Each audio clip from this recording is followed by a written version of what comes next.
Nama saya Tanesa Pamaura dengan NIM 20102052 dari Prodi Akuntansi.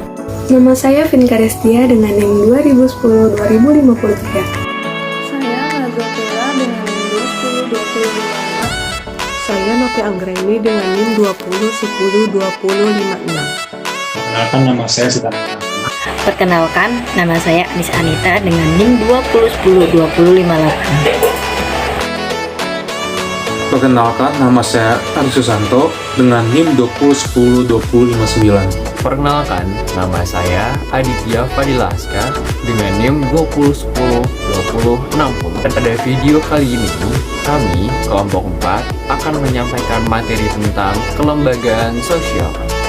Pengertian lembaga sosial. Lembaga sosial atau dikenal juga sebagai lembaga kemasyarakatan, salah satu jenis lembaga yang mengatur rangkaian tata cara dan prosedur dalam melakukan hubungan antar manusia saat mereka menjalani kehidupan bermasyarakat dengan tujuan mendapatkan keteraturan hidup. Istilah lembaga sosial dalam bahasa Inggris adalah social institution, namun diterjemahkan juga sebagai pranata sosial. Hal ini dikarenakan merujuk pada perlakuan mengatur perilaku para anggota masyarakat.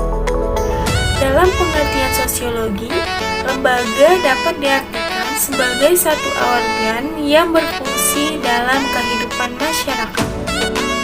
Ada pendapat lain mengumumkan bahwa pranata sosial merupakan sistem tata kelakuan dan hubungan yang berpusat pada aktivitas-aktivitas untuk memenuhi berbagai macam kebutuhan khusus dan kehidupan masyarakat.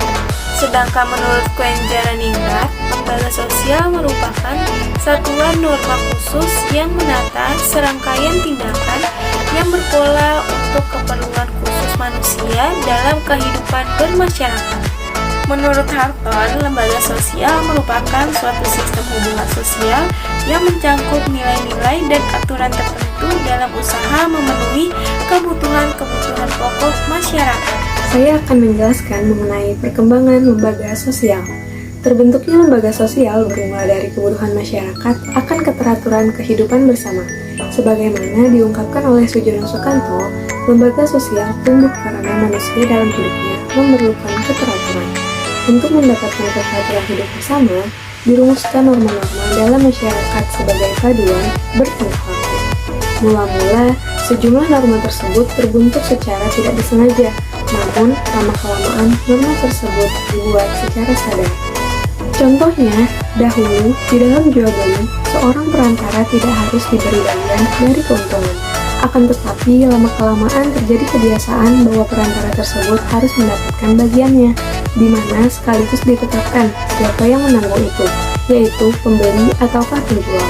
Sejumlah norma-norma ini kemudian disebut sebagai lembaga sosial. Namun, tidak semua norma-norma yang ada di dalam masyarakat merupakan lembaga sosial, karena untuk menjadi sebuah lembaga sosial, sekumpulan norma-norma mengalami proses yang panjang. Menurut Robert M.Z. Lawang, proses tersebut dinamakan pelembagaan atau institusionalis, yaitu proses bagaimana suatu perilaku menjadi berpola atau bagaimana suatu pola perilaku yang mapan itu terjadi. Dengan kata lain, pelembagaan adalah suatu proses berjalan dan terujinya sebuah kebiasaan di dalam masyarakat menjadi intuisi atau lembaga yang akhirnya harus menjadi paduan dalam kehidupan bersama. Kesempatan ini saya akan menjelaskan syarat norma terlembaga. Menurut H.M. Johnson, suatu norma terlembaga apabila memenuhi 3 syarat. Pertama, sebagian besar anggota masyarakat atau sistem sosial menerima norma tersebut. 2. Norma tersebut menjiwai seluruh warga dalam sistem sosial tersebut. 3. Norma tersebut mempunyai sanksi yang mengikat setiap anggota masyarakat. Lembaga sosial umumnya didirikan berdasarkan nilai dan norma dalam masyarakat.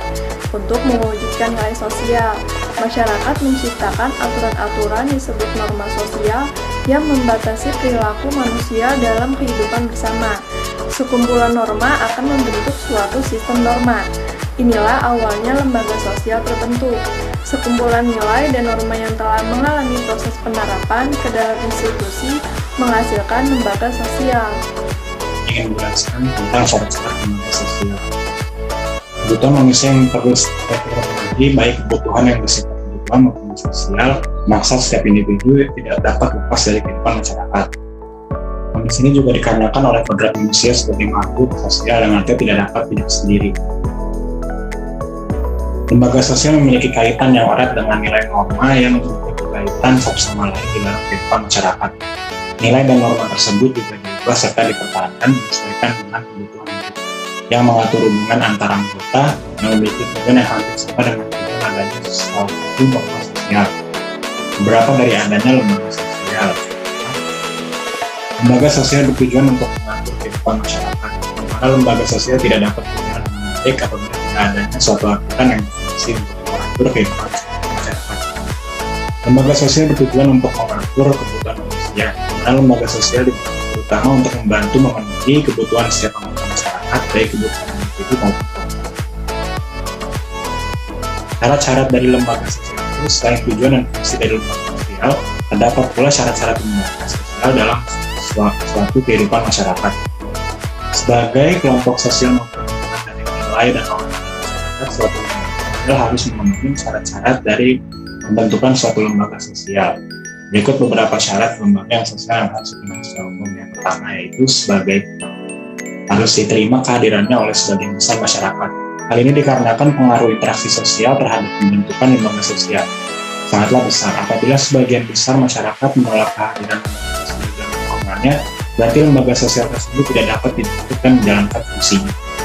Yang kedua, lembaga sosial berkaitan erat dengan nilai norma di dalam masyarakat, sehingga sebagian besar masyarakat harus menyesuaikan dan menaati norma yang dibentuk dan diberlakukan sebagai lembaga sosial tersebut. Yang ketiga, ketika kehadiran suatu lembaga sosial sudah diterima oleh masyarakat, berarti lembaga sosial tersebut memiliki kewenangan untuk memberikan sanksi kepada setiap anggota masyarakat yang dianggap melanggar norma yang dilakukan. Selain syarat-syarat umum suatu lembaga sosial di atas, ada orang yang mendapat syarat-syarat lembaga sosial dalam sebuah sistem, yaitu yang pertama, suatu lembaga sosial harus memiliki suatu aturan maupun norma tertulis serta dapat hidup dalam ingatan. Yang kedua, aktivitas bersama yang dibentuk oleh suatu lembaga sosial harus memiliki suatu sistem hubungan yang berdasar pada nilai dan norma yang berlaku. Yang ketiga, aktivitas bersama tersebut juga harus bertujuan untuk memenuhi kebutuhan masyarakat, baik secara individu maupun kelompok yang benar disadari dan dipahami oleh masyarakat yang bersangkutan. Yang terakhir adalah suatu kelompok sosial harus memiliki yang disebut peralatan serta perlengkapan. Sifat-sifat lembaga sosial yang umumnya itu yang pertama, lembaga sosial memiliki fungsi sebagai suatu unit dalam sebuah sistem kebudayaan secara kesatuan. Yang kedua, memiliki tujuan dan fungsi yang jelas. Yang ketiga, suatu lembaga sosial relatif kokoh. Dalam menjalankan fungsinya sering menggunakan hasil dari kebudayaan material. Karakteristik suatu lembaga sosial merupakan sebuah lambang. Yang terakhir, lembaga sosial secara umum merupakan tradisi tertulis maupun lisan. Saya akan menjelaskan tentang fungsi lembaga sosial. Menurut Soeharjono Sukanto, lembaga sosial memiliki fungsi sebagai berikut. Yang pertama, memberikan pedoman pada anggota-anggota masyarakat, bagaimana mereka harus bersikap atau bertingkah laku dalam menghadapi masalah-masalah yang muncul atau berkembang di lingkungan masyarakat, termasuk yang menyangkut hubungan pemenuhan kebutuhan. Yang kedua, menjaga keutuhan masyarakat yang bersangkutan. Lembaga sosial mengatur berbagai aktivitas masyarakat sehingga terwujud kehidupan yang serasi dan harmonis. Yang ketiga, memberikan pengarahan kepada masyarakat untuk mengadakan sistem pengendalian sosial, yaitu sistem pengawasan masyarakat terhadap anggota-anggotanya. Menurut Orton dan Han, fungsi lembaga sosial adalah fungsi manifest atau fungsi nyata, yaitu fungsi lembaga yang disadari dan diakui oleh seluruh masyarakat. Fungsi laten atau fungsi terselubung yaitu fungsi lembaga sosial yang tidak disadari atau bahkan tidak dikehendaki, atau jika diikuti dianggap sebagai hasil sampingan dan biasanya tidak dapat diramalkan. Di sini saya akan menjelaskan tentang tipe-tipe lembaga sosial. Menurut John Lewis Gillin dan John Philip Gillin, tipe-tipe lembaga sosial dapat diklasifikasikan sebagai berikut, yaitu berdasarkan sudut perkembangan. Yang pertama itu ada progressive institution, yaitu institusi yang tidak sengaja tumbuh dari istiadat masyarakat. Contohnya, lembaga perkawinan, hak dan agama. Yang kedua itu enacted institution, yaitu institusi yang sengaja dibentuk untuk mencapai suatu tujuan tertentu. Contohnya, lembaga utang piutang dan lembaga pendidikan. Setelah itu ada berdasarkan sudut nilai yang diterima oleh masyarakat. Yang pertama itu basic institution, yaitu institusi sosial yang dianggap penting untuk memelihara dan mempertahankan tata tertib dalam masyarakat. Contohnya, keluarga, sekolah, dan negara. Yang kedua itu subsidiary institution, yaitu institusi sosial yang berkaitan dengan hal-hal yang dianggap oleh masyarakat kurang penting dan berbeda di masing-masing masyarakat seperti rekreasi. Setelah itu ada berdasarkan sudut penerimaan masyarakat. Pertama itu ada approved dan sanctioned institution, yaitu institusi sosial yang diterima oleh masyarakat, misalnya sekolah dan perusahaan dagang. Yang kedua, unsanctioned institution, yaitu institusi yang ditolak masyarakat meskipun masyarakat tidak mampu memberantasnya.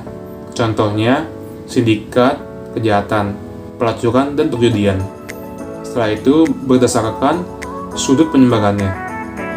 Yang pertama, ada general institution, yaitu institusi yang dikenal oleh sebagian besar masyarakat dunia. Contohnya, institusi agama. Yang kedua, restricted institution, yaitu institusi sosial yang hanya dikenal dan dianut oleh sebagian kecil masyarakat tertentu, yaitu lembaga agama Islam, Kristen Protestan, Hindu, dan Buddha. Setelah itu ada berdasarkan sudut dan fungsinya. Pertama, operatif institution, yaitu institusi yang berfungsi menghimpun pola-pola atau cara-cara yang diperlukan dari masyarakat yang bersangkutan. Contohnya, institusi ekonomi. Yang kedua, regulatif institution, yaitu institusi yang bertujuan mengawasi adat istiadat atau tata kelakuan dalam masyarakat. Contohnya, institusi hukum dan politik, seperti pengadilan dan kejaksaan. Selanjutnya, ada jenis-jenis lembaga sosial. Di dalam masyarakat terdapat beberapa jenis lembaga sosial, yaitu lembaga keluarga, lembaga agama, lembaga ekonomi, lembaga pendidikan, dan lembaga politik. Yang pertama, lembaga keluarga. Keluarga adalah unit sosial terkecil di masyarakat, terdiri dari ayah, ibu, dan anak. Dari keluarga melahirkan individu dengan berbagai bentuk kepribadian masyarakat. Peran keluarga adalah membina dan membimbing anggota keluarga untuk beradaptasi dengan lingkungan fisik dan lingkungan budaya di mana ia berada. Lalu, lembaga agama. Lembaga agama adalah sistem keyakinan dan praktik keagamaan dalam masyarakat yang telah dirumuskan dan dibakukan. Pada dasarnya, agama adalah aktivitas manusia untuk berhubungan dengan Tuhan. Agama adalah lembaga atau institusi penting yang mengatur kehidupan rohani manusia. Lalu, ada lembaga ekonomi. Lembaga ekonomi adalah bagian lembaga sosial yang mengatur tata hubungan antar manusia dalam pemenuhan kebutuhan hidup sehari-hari. Lembaga ekonomi lahir sebagai usaha manusia untuk menyesuaikan diri dengan alam untuk memenuhi kebutuhan hidup terkait pengaturan di bidang ekonomi untuk mencapai kehidupan yang sejahtera. Lalu, ada lembaga pendidikan. Adalah lembaga atau tempat berlangsungnya proses pendidikan dengan tujuan untuk mengubah tingkah laku individu ke arah yang lebih baik melalui interaksi dengan lingkungan sekitar.